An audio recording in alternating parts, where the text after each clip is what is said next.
시간이 되었습니다. 우리 다 같이 묵도하심으로 4월 3일 고난주간 금요일 새벽 우리 하나님 앞에 예배드립니다. 은혜로우시고 자비로우신 우리 주 하나님, 오늘도 우리를 사랑하사 주님 품으로 불러주시고 예배를 통하여 우리를 만나주시고 또 우리의 기도를 들어주시니 참으로 감사드립니다. 예배 가운데 은혜가 있게 하시고 감동이 있게 하시고 하나님의 치유와 회복이 있도록 은혜 베풀어 주옵소서. 거룩하신 우리 주 예수님 이름으로 간절히 기도드리옵나이다. 아멘. 우리 사도신경 고백드리겠습니다. 전능하사 천지를 만드신 하나님 아버지를 내가 믿사오며 그 외아들 우리 주 예수 그리스도를 믿사오니 이는 성령으로 잉태하사 동정녀 마리아에게 나시고 본디오 빌라도에게 고난을 받으사 십자가에 못 박혀 죽으시고 장사한 지 사흘 만에 죽은 자 가운데서 다시 살아나시며 하늘에 오르사 전능하신 하나님 우편에 앉아 계시다가 저리로서 산자와 죽은 자를 심판하러 오시리라. 성령을 믿사오며 거룩한 공예와 성도가 서로 교통하는 것과 죄를 사하여 주시는 것과 몸이 다시 사는 것과 영원히 사는 것을 믿사옵나이다. 아멘. 우리 찬송가 436장입니다. 찬송가 436장. 나 이제 주님의 새 생명 얻으모 옛것은 지나고 새 사람이로다. 함께 찬송하겠습니다. 436장 찬송합니다. 나 이제 주님의 새 생명 얻으모 옛것은 지나고 새 사람이로다. 그 생명 내 맘에 강같이 흐르고 그 사랑 내게서 해같이 빛난다. 영생을 누리며 주 안에 살리라. 오늘도 내일도 주 함께 살리라. 주 안에 감추인 새 생명 얻으니 이전에 줬던 것 이제는 값없다. 하늘의 은혜와 평화를 맛보니 찬송과 기도로 주 함께 살리라. 영생을 누리며 주 안에 살리라. 오늘도 내일도 주 함께 살리라. 산천도 초목도 새 것이 되었고 죄인도 원수도 친구로 변한다. 새 생명 얻은 자 영생을 누리니 주님을 보시마 새 하늘이로다. 영생을 누리며 주 안에 살리라. 오늘도 내일도 주 함께 살리라. 주 따라가는 길 험하고 멀어도 찬송을 부르며 뒤따라가리라. 나 주를 모시고 영원히 살리라. 날마다 섬기며 주 함께 살리라. 영생을 누리며 주 안에 살리라.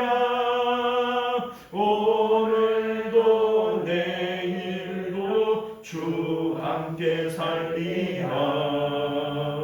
할렐루야. 자, 우리 하나님 말씀 봅니다. 요한복음 19장 23절에서 27절까지 말씀 함께 교독하여 읽겠습니다. 23절에서 27절까지입니다. 군인들이 예수를 십자가에 못 박고 그의 옷을 취하여 네 깃에 나눠 각각 한 깃씩 얻고 속옷도 취하니 이 속옷은 포지 아니하고 위에서부터 통으로 짠 것이라.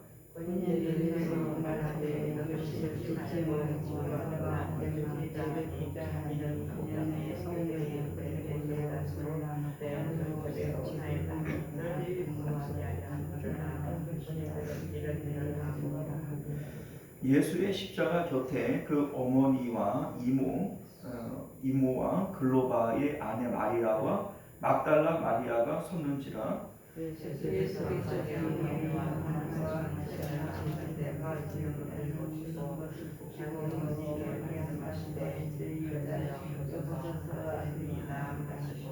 참겠습니다. 또 그 제자에게 이르시되 보라 내 어머니라 하신대 그때부터 그 제자가 자기 집에 오시니라. 아멘. 자, 우리 함께 기도하겠습니다. 존귀하시고 은혜로우신 우리 주 하나님, 우리가 오늘도 주님의 복된 말씀을 통해서 참된 구원의 길이 무엇인지 우리로 깨닫게 하시고 우리가 하나님께로 우리 마음이 올라갈 수 있도록 은혜 베풀어 주옵소서. 예수님 이름으로 기도드리옵나이다. 아멘. 자, 오늘 우리는요 함께 읽은 본문의 말씀을 중심으로 거듭남의 자아의식이라고 하는 제목으로 하나님 말씀 나누도록 하겠습니다. 거듭남의 자아의식. 자아의식이라고 하는 것은 뭐 쉽게 표현하자면 나는 누구냐라고 하는 이 질문에 내가 대답을 하는 거예요. 나는 누구 엄마다. 나는 누구 회사 사장이다. 그러면 그 사람의 자아의식은 누구 엄마인 거예요. 자, 그런데 거듭난 사람의 자아의식은요 하나님과의 관계가 첫 번째여야 됩니다. 그러니까 나는 그리스도와 함께 십자가에 못 박힌 자입니다. 나는 하나님의 자녀입니다. 나는 하나님과의 관계에서 누굽니다. 라고 하는 이러한 것이 자아의식이죠. 사도 바울이 서신서를 쓸 때마다 그리스도의 종된 나 바울은 이라고 얘기를 합니다. 이것이 바로 바울이 가지고 있는 자아의식이죠. 내가 그리스도와 함께 십자가에 못 박혔다. 이게 사도 바울이 가지고 있는 이 자아의식인 겁니다. 우리 예수님께서 아버지나 어머니나 아들이나 딸이나 집이나 전토나 나보다 더 사랑하면 내게 합당하지 않다라고 하시는 이 말씀은 우리의 자아의식 가운데 아버지, 어머니, 아들, 딸이 먼저 와서는 안 된다는 거죠. 누구 어머니, 누구 아들로서 천국 갈 수 없습니다. 천국은 오직 하나님과의 관계에서 내가 하나님의 자녀여야 되고 그리스도와 연합된 자여야 되고 우리가 하나님과의 관계에서 내 자아의식을 가지게 되어질 때 거기서 구원이 이루어지는 것임을 믿으실 수 있기를 바라요. 그래서 우리의 변화되어지지 않은 이 자아의식이 날마다 십자가를 통해서 하나님과 연결되어지고 또 변화되어지는 것, 이것이 바로 신앙생활인 것을 믿으실 수 있기를 바랍니다. 자, 오늘 본문은 예수님께서 십자가에서 달리시는 과정과 그 후에 있었던 일들에 대해서 우리 소개해 주고 있는데 이제 예수님께서 십자가상 위에서 하신 말씀, 행동, 이러한 것들 하나하나가 사실은 겉으로 우리가 보고 흘려버릴 만한 것들이 아무것도 없어요.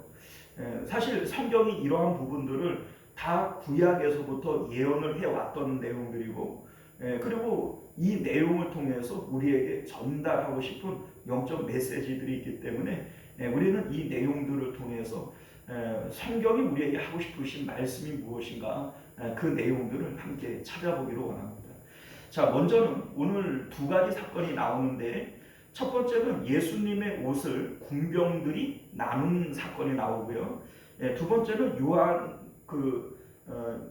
요한에게 어머니 마리아를 이렇게 양자로 맺어주시는 이러한 내용이 두 번째 사건으로 나타납니다. 자, 이 두 가지 일들 모두가 우리에게 구원에 대한 특별한 어떤 메시지들을 던져주고 있다라고 하는 겁니다. 자, 먼저 23절 이하에 나오는 군인들이 예수님의 옷과 속옷을 나누어 가진 사건을 우리가 한번 살펴보면요. 이 내용은 뭐 마태복음이나 마가복음 뭐 이런 데에서도 나오는 내용입니다만, 보통 이제 그 당시에 군인들이 이제 사형을 집행하게 되어지면 이제 사형수로부터 나온 여러 가지 부속물들은 그 사람 거예요. 그러니까 그 군인들이 나누어 갔습니다. 그건 이제 뭐 로마 정부나 이런 데에서 이런 것들을 묵인해주고, 그리고 뭐 공공연하게 암묵적으로 그렇게 되어져 있는 것이죠. 자, 그런데 여기 보면 네 기수로 나누었다. 이제 이 내용을 통해서 예수님의 사형을 집행하는 이 군인들이 4명이었구나라고 하는 것을 우리가 알 수 있고요. 우리 이제 짐작컨대 이 이제 겉옷이라든지 뭐 두건이라든지 허리띠라든지 샌들이라든지 뭐 이러한 것들은 뭐 신발 같은 것도 이렇게 한 짝 한 짝씩 나눠서는 쓸 수가 없잖아요. 그러니까 이것들은 이거는 누가 갖고 이거는 누가 갖고 이게 나눈 거예요. 그리고 이제 겉옷의 경우는 4기수로 나누었다. 이제 당시에 이 옷이라고 하는 게 뭐 지금처럼 팔다리 끼는 게 아니고 긴 천을 두들두들 말고 다닌 거니까 이제 이 천을 4조각으로 나누어서 뭐 필요에 따라서 이제 사용을 하겠죠. 자, 그러다 이제 속옷이 하나가 남았어요. 자, 그런데 그 속옷은 통으로 짠 것이기 때문에 이것을 쪼개게 되어지면 너도 나도 가질 수가 없어요. 그러니까 이거는 제비를 뽑아서 누가 한 사람이 가지자, 이렇게 했다는 것입니다. 자, 그런데 여러분들 이 사건이 뭐 별거 아닌 것 같고 뭐 그 당시에서는 그냥 늘 있었던 풍습인 것처럼 보여지지만 이 내용을 성경이 이미 구약에서 예언을 했다라는 겁니다. 여기 보면 내 옷을 제비 뽑나이다 한 것을 응하게 하려 함이라, 이렇게 구약에서 예언을 했고 그 내용이 응답이 되어진 것이다. 자, 여러분들, 그러니까 이 내용은 그냥 우연히 되어진 일이 아니라 구약에서부터 예언이 되어졌고 지금 성취가 되어진 것이다 라고 하는 겁니다. 그럼 이 내용이 우리에게 무엇을 말씀해 주고 있는 것인가? 여러분들 뭐 특별히 뭐 신발도 있고 끈도 있고 다 있는데 이 옷에 대한 얘기를 하고 있지 않습니까? 자, 이 옷은 특별히 우리 사람들에게는 이 뭡니까? 신분을 나타내게 되어지고 가리는 것이 되어집니다. 자, 죄인인 우리가 예수님의 의로 가려지는 거예요. 그래서 갈라디아서 3장 27절을 보게 되어지면 누구든지 그리스도와 합하기 위하여 세례를 받은 자는 그리스도로 옷 입었느니라, 이렇게 말씀합니다. 예수님으로 옷 입었다라고 얘기를 하는 것은 본래는 우리는 죄인이죠. 하나님 앞에 설 수 없는 자들이고 하나님께 갈 수 없는 자들이었어요. 그런데 예수님께서 우리의 그 부끄러운 것들을 가려주시는 겁니다. 그래서 예수님이 옷이 되어진다라고 하는 것이죠. 자, 그런데 여기 이제 특별히 겉옷은 4기수로 나누고 속옷은 한 사람이 가졌다.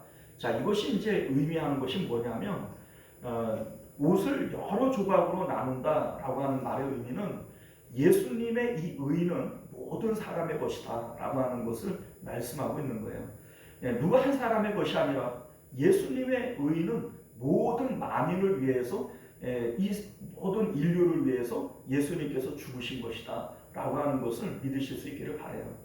자, 그럼에도 불구하고 이 통으로 되어진 이 속옷을 한 사람이 가졌다라고 하는 말의 의미는 예수님의 그 의는 뭐 80억 인구가 나누었다고 해서 80억분의 1이 아니라는 얘기입니다.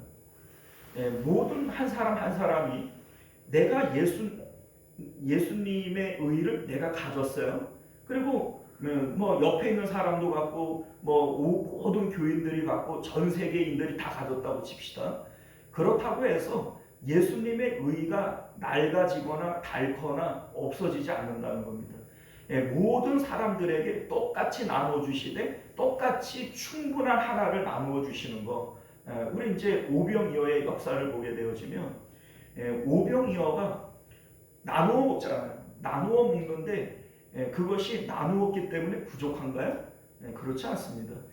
나누었지만 모든 사람들이 배불리 먹고도 남음이 있는 이것이 바로 오병이어의 역사인 것처럼 그 오병이어의 그 내용이 사실은 예수님을 얘기를 하는 거잖아요. 이게 내가 하늘에서 내려온 떡이다. 이렇게 예수님이 말씀을 하셨는데 그러니까 예수님은 모든 사람들에게 나누어 주지만 그 한 사람 한 사람에게 부족함이 없다. 모든 사람들이 온전하게 가지는 것이다 라고 하는 이 내용을 오늘 이 제비를 뽑는 이 옷에 대한 내용으로 우리에게 상징적으로 보여주는 것이다 라고 하는 것을 믿으실 수 있기를 바라요. 자, 우리 이제 로마서 13장 14절을 보게 되어지면 그리스도로 옷 입은 자들은 이제 어떻게 살아야 되는가? 오직 주 예수 그리스도로 옷 입고 정욕을 위하여 육신의 일을 도모하지 말라 이렇게 말씀합니다. 예수님으로 옷 입는다라고 하는 것이 신분의 변화예요. 이게 거듭난 겁니다. 이전에는 하나님과 원수되어졌던 우리들이 예수 그리스도로 옷 입고 난 다음에는 하나님의 자녀가 되어지고 하나님의 아들, 딸이 되어지는 거예요. 신분이 바뀌었죠.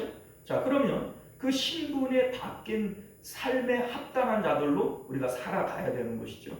이전에는 우리가 육체를 따라 판단하면 육으로 살아왔어요. 자, 그러나 이제 내가 거듭났고 예수 그리스도로 옷 입었다면 이제 우리는 육신의 일을 도모하는 자들이 아니라 영의 일을 도모하는 자들이 되어져야 하는 것임을 믿으실 수 있기를 바라요. 옛사람을 벗어버려라 이렇게 얘기를 하는데 옛사람이 뭐예요? 구습을 따라가는 옛사람을 벗어버려라. 여러분들 이전에 내가 살아가던 모든 방법들이 이게 옛사람의 모습들입니다. 우리는 우리 어른들로부터 배운 내용을 당연히 그래야 되는 것처럼 알고 살아가잖아요. 이를테면 자식은 이렇게 키우는 거고, 부모와 자식 관계는 이런 거고, 우리 이제 세상은 이렇게 살아가야 되는 거고, 이게 우리가 다 조상 때로부터 배운 경험이고 우리가 알고 있는 지식들 아닙니까? 그런데 예수님을 믿고 나서도 여전히 그렇게 살아야 될 건가? 우리 다시 한번 고민해 봐야 되는 겁니다. 정말로 내가 예수님을 구주로 영접을 했고 보라 새로운 피조물이다 새 것이 되었도다 라고 얘기를 한다면 가장 먼저 삶을 통하여 새 사람이 되어져야 됩니다.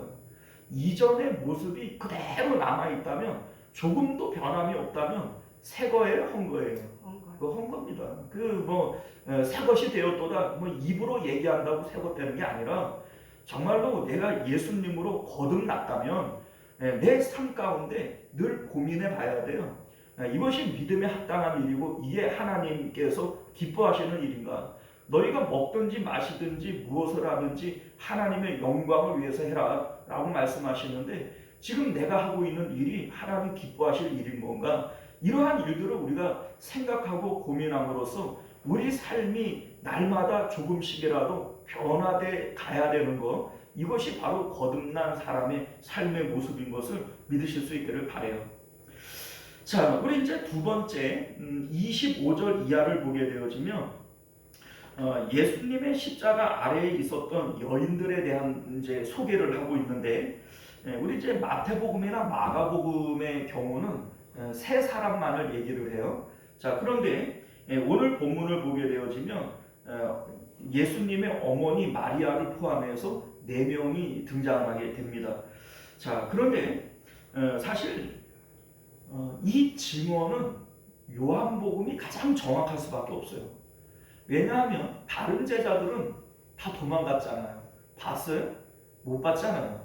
근데 요한은 오늘 말씀이 우리에게 알려주고 있는 것처럼 예수님 십자가 밑에서 예수님과 대화했고 네 어머니다, 이런 아들입니다. 이렇게 소개하는 장면이 나오지 않습니까?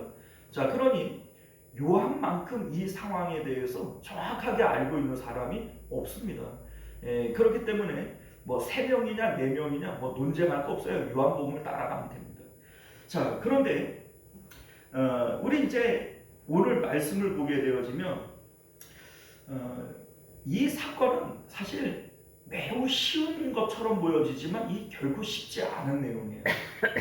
우리는 이제 보통 이 내용을 예수님께서 이제 십자가에서 죽으시니까 그 어머니의 마음이 얼마나 아프겠나. 그러니 나를 대신한 아들을 요한으로 이제 그 연결해 주는 것이다. 그리고 이제 예수님이 돌아가시고 나면 그 어머니를 누가 봉양하겠냐. 그러니 아들을 내줘 주어서 그 마음의 허전함과 또 그 생계를 돕기 위한 것이다. 우리가 보통 이렇게 이해를 한단 말이에요. 저도 이제 그런 줄 알았어요. 그런데 우리가 이 내용을 다시 한번 성경 전체를 조망하면서 들여다보면 결코 그럴 수 없습니다. 그렇게 우리가 읽는다면 이건 더 이상 성경이 아닌 거예요. 우리 이제 예수님께서 지금 십자가를 지시고 인류의 구원을 이루는 장면이에요. 그러니까 지금 예수님의 공생의 클라이막스라고. 그런데 이 클라이막스의 이 장면에서 사사로이 뭐 어머니 뭐 그 이제 뭐 양자를 맺어주는 이 사사로운 일을 하는 거냐? 그럴 수 없습니다. 그럴 수 없는 거예요. 자, 우리가 이제 그 뭡니까? 예수님께서 그 이제 2장 4절을 보게 되어지면 우리 가나의 혼인 잔치가 나오잖아요. 근데 가나 혼인 잔치의 내용을 보면 예수님 이제 마리아가 예수님에게 이제 포도주가 떨어졌다. 좀 어떻게 좀 해봐라. 뭐 이렇게 얘기를 하지 않습니까? 근데 이때 예수님이 뭐라고 하세요? 여자여 나와 무슨 상관이 있나이까? 내 때가 아직 이르지 아니하였나이다. 거절한다고요. 여자여 이렇게 얘기를 하면서. 자, 그런데 여러분들 실질적으로는 예수님이 물을 포도주로 만들어요, 안 만들어요? 만들죠. 그러면 왜 앞에서는 왜 거절하고 뒤에서는 또 왜 만드는 걸까요? 거절해놓고 나니까 마음이 영 불편해서 해주는 걸까요? 그게 아니라는 거예요. 자, 무슨 얘기냐면 어머니 마리아는 예수님에게 부탁을 하는데 메시아로서 부탁하는 거예요? 아들로서 부탁하는 거예요? 아들이라고 생각하고 부탁하는 거예요. 그러니까 예수님께서 선을 긋는 겁니다. 여자여 이렇게 얘기하는 거죠. 선을 긋는 거예요. 왜냐하면 예수님은 이 땅에 오실 때 마리아는 분명히 알았어야 됩니다. 천사가 나타나서 예수님의 잉태에 대한 소식을 전할 때 그는 하나님의 아들이시다. 태초에 상고의이라 이렇게 얘기를 하지 않습니까? 그러니까 분명히 내 배를 통해서 나오지만 이게 내 아들이에요? 하나님의 아들이에요? 하나님의 아들이에요. 이걸 알았어야 돼요. 그런데 내 배를 아파가지고 낳았기 때문에 마리아의 마음 가운데에서는 내 아들이라고 하는 이 의식을 버리지를 못하는 거예요. 그러니까 뭐 포도주가 떨어졌는데 개인적으로 부탁을 하는 거죠. 야, 이 포도주가 떨어졌다. 야, 이거 어떻게 좀 해봐라. 그런데 예수님께서는 그 일을 선을 긋는 겁니다. 그러나 예수님께서 물을 포도주로 만드신단 말이에요. 자, 이건 무슨 얘기냐면 지금 예수님께서 물을 포도주로 만드시는 이 사건은 어머니가 부탁했기 때문이에요? 하나님의 뜻이기 때문이에요? 하나님의 뜻으로 바꾼다는 얘기예요. 그러니까 어머니의 부탁을 거절한 것이고 하나님의 뜻을 이루게 되어지는 것이죠. 자, 그러니까 예수님께서는 공생의 초인 2장부터 이러한 선을 분명히 그어오셨다라고 하는 것을 알게 됩니다. 그런데 지금 십자가를 지시는 이 장면은 예수님 공생의 마지막 클라이막스라고요.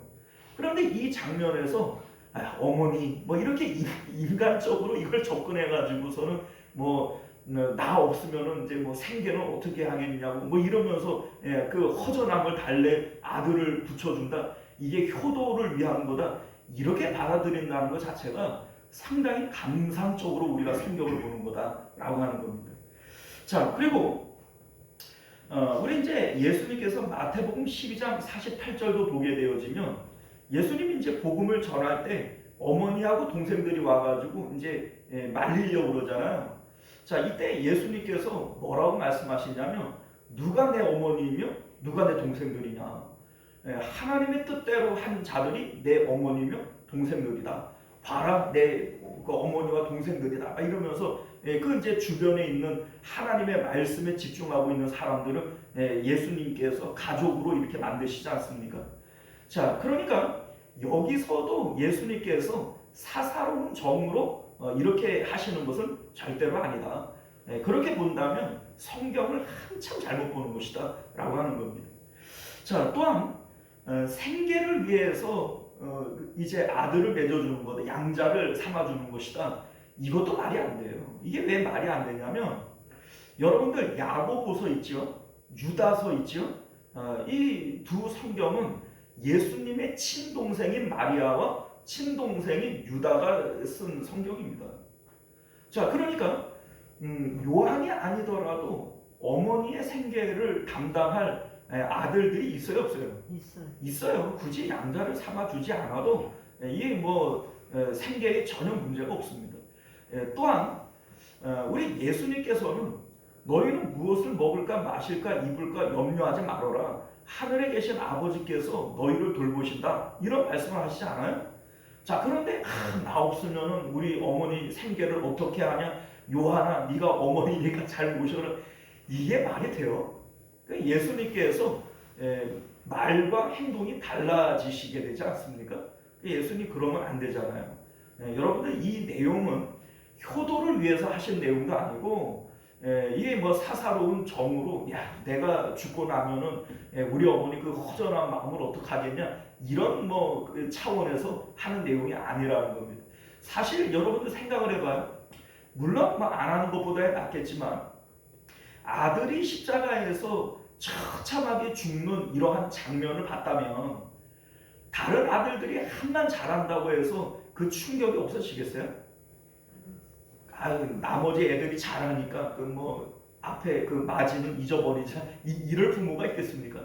이게 사실 그것도 말이 안 되잖아요. 자, 그러니까 우리가 사실 일반적으로 그렇게 알고 그냥 그런가 보다라고 생각했던 그 내용은 전혀 아니다. 우리가 이것을 알아야 된다는 것이죠. 자, 그러면 오늘 이 말씀이 우리에게 주고자 하는 메시지가 뭐냐? 지금 마리아가 예수님의 죽음 앞에 슬퍼하는 것은 메시아의 죽음을 슬퍼하는 걸까요? 아들의 죽음을 슬퍼하는 걸까요? 메시아? 예수님이 메시아로서 죽으신다면 어머니 마리아는 이렇게 슬퍼하면 안 되는 겁니다. 왜냐하면 메시아는 당연히 죽어야 하는 것이고 그래야 구원을 이루는 것이기 때문인 거죠. 여러분들 그거 아세요? 그 주기철 목사님 있잖아요. 이분이 이제 마지막에 이제 순교를 당하시는데 그 어머니와 아내가 그 주기철 목사님한테 그랬다는 거예요. 어머니가 이제 그 편지를 썼는데 뭐 편지인지 뭐 대화를 했는지 모르겠어요. 비겁하게 피하지 말아라. 비굴하게 빌지도 말아라. 당당히 죽어라. 이렇게 얘기를 했답니다.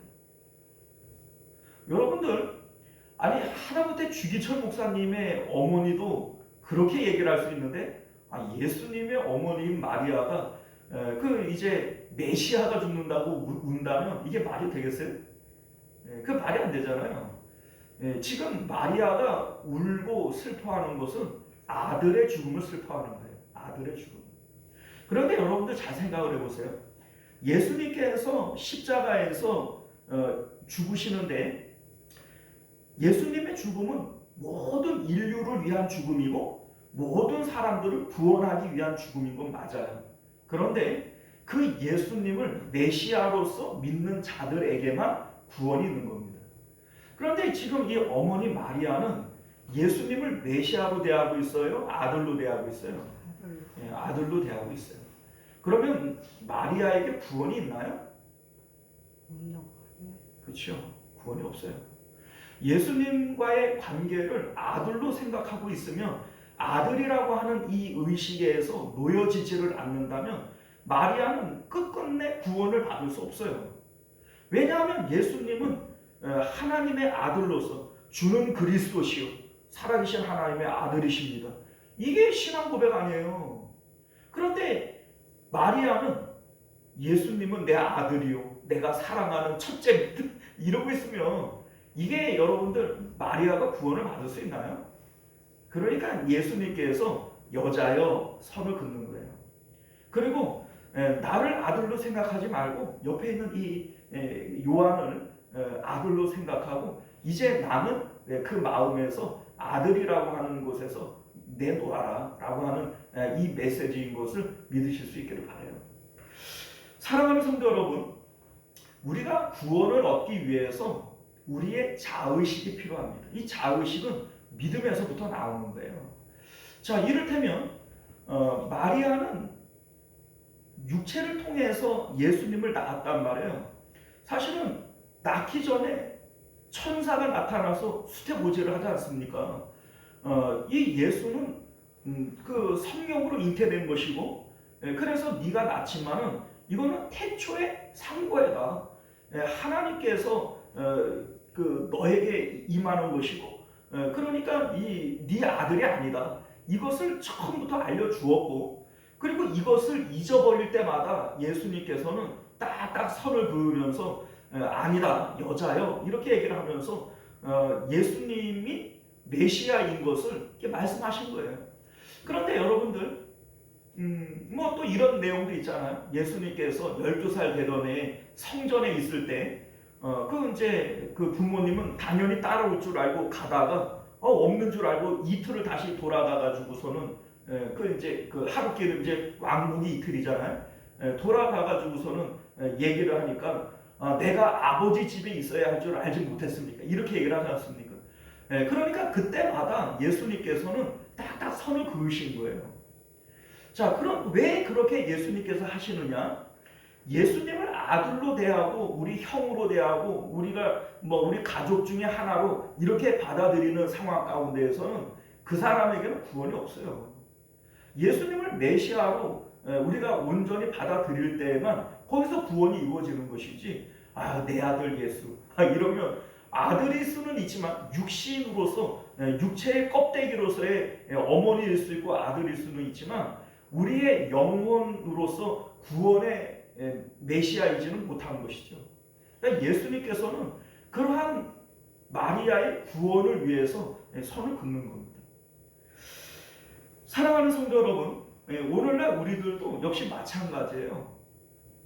우리가 예수님과의 관계에서 나의 자의식을 점검해 봐야 됩니다. 나 누구냐? 스스로에게 한번 질문을 해보세요. 나 누구냐? 내가 여전히 누구의 아버지고 누구의 아내요, 누구의 남편이라면 나는 그냥 그 사람인 거예요. 그러면 내가 누구의 아버지, 어머니, 회사의 사장님, 부장님으로 천국 갈 수 있나요? 그 사람은 하나님께서도 사양하시는 거예요. 예수님께서 아버지나 어머니나 아들이나 딸이나 나보다 더 사랑하는 자는 내게 합당하지 않다. 합당하지 않으면 천국 간다는 거예요? 못 간다는 거예요? 아예 합당하지 않아도 그래도 천국은 가겠지? 해봐야 되나? 합당하지 않는 자는 천국에 못 가는 겁니다. 자, 그러면 예수님께서 왜 그러한 말씀을 하시는 건가? 우리의 자의식 가운데 아버지, 어머니, 아들, 딸 이게 첫째가 되어줘서는 안 된다는 거예요. 언제나 나는 하나님과의 관계에서 누구다 라고 하는 이 자의식이 있는 것이 이게 믿음이고, 그러한 자들이 구원을 받게 되어지는 것임을 믿으실 수 있기를 바라요. 그래서 예수님께서는 마리아의 자의식을 지금 깨뜨려 버리는 거예요. 나 당신 아들 아니요. 나 당신 아들 아니요. 나는 메시아이고 나를 아들로 대해서는 절대로 구원받을 수 없습니다.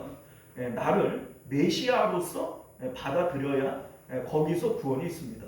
이것을 예수님께서 주시는 메시지인 것을 믿으실 수 있기를 바라요. 기도하겠습니다. 존귀하시고 은혜로우신 우리 주 하나님, 오늘도 우리에게 주시는 하나님의 귀한 말씀을 따라서 하나님과의 관계에서 내가 누군지 우리는 분명한 자의식을 가지고 살아갈 수 있는 저희들 되게 하여 주옵소서. 내가 회사에서 부장이다, 사장이다, 이러한 의식을 가지고 있다면 그 의식에 합당한 말과 행동이 나올 것이고, 내가 가정에서 누구 어머니다, 누구 딸이다, 이러한 자의식을 가지고 있다면 거기에 합당한 말과 행동이 나올 겁니다. 그러나 우리가 예수 그리스도를 믿는 것은, 그리스도로 옷 입는 것은 옛사람을 벗어버리고 새 사람을 입는 것이기에 이제 우리는 하나님과의 관계에서 분명한 자의식을 가지고 변화되어진 우리의 삶이 나타날 수 있도록 은혜 베풀어 주옵소서. 거룩하신 우리 주 예수님 이름으로 간절히 기도드리옵나이다. 아멘.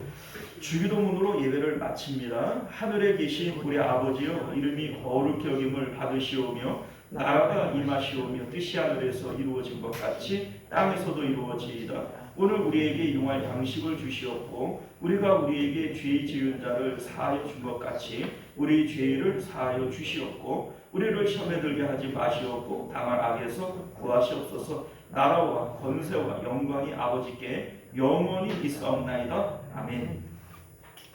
자, 우리 계속해서 함께 기도하실 때 말씀을 기억하시며 기도하시기를 바랍니다. 하나님과의 자의식, 우리가 이것이 첫째가 되어질 수 있기를 위해서 기도하시기를 바라겠고요. 나라와 민족을 위해서, 가정과 자녀들을 위해서, 또 지금도 벌어지고 있는 전쟁들을 위해서 기도하실 수 있기를 바랍니다. 우리 주여 한번 외치기도 합니다. 주여, 은혜로우신 우리 주 하나님 감사합니다. 오늘도 우리가 주의 복